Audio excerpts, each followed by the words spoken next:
எல்லாருக்கும் வணக்கம். இன்னைக்கு உருளைக்கிழங்கு ரோல் எப்படி செய்யறதுன்னு பார்க்கலாம் வாங்க. அதுக்கு தேவையான பொருள்லாம் பார்த்துடலாம். 10 பீஸ் பிரெட்டை நான் ஓரெல்லாம் கட் பண்ணி வச்சிருக்கேன்.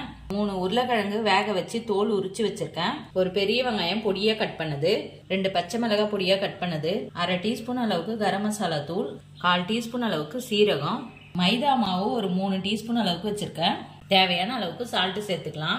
இந்த உருளைக்கிழங்கை நல்லா மசிச்சுக்கலாம்.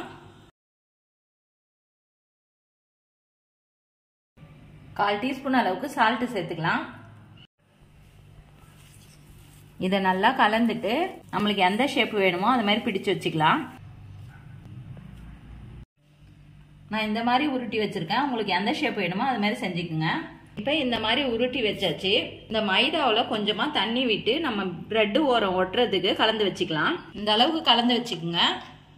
இப்போ பிரெட் பீசஸை நம்ம இந்த மாதிரி சப்பாத்தி கட்டையில வச்சு உருட்டி எடுத்துக்கலாம்.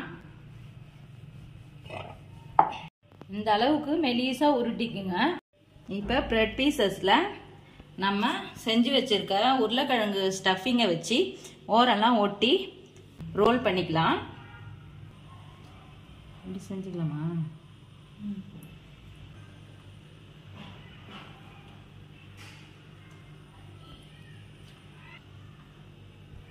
உங்களுக்கு எந்த ஷேப்ல வேணுமோ நீங்க செஞ்சுக்கலாம். இப்போ எண்ணெய் ஊற்றி சூடு பண்ணியிருக்கேன். இதை சிம்மிலே வச்சுக்குங்க.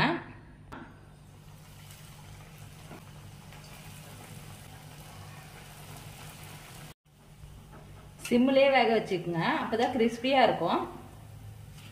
ஹை ஃப்ளேம் வச்சிங்கன்னா பிரெட் எல்லாம் தீஞ்சா மாதிரி ஆயிடும்.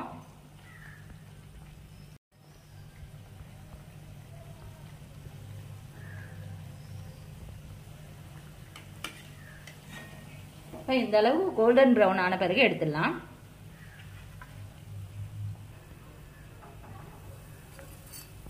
சுவையான இந்த ரெசிபியை நீங்களும் செஞ்சு பாருங்க. செஞ்சு பார்த்துட்டு எப்படி இருந்துச்சுன்னு சொல்லுங்க.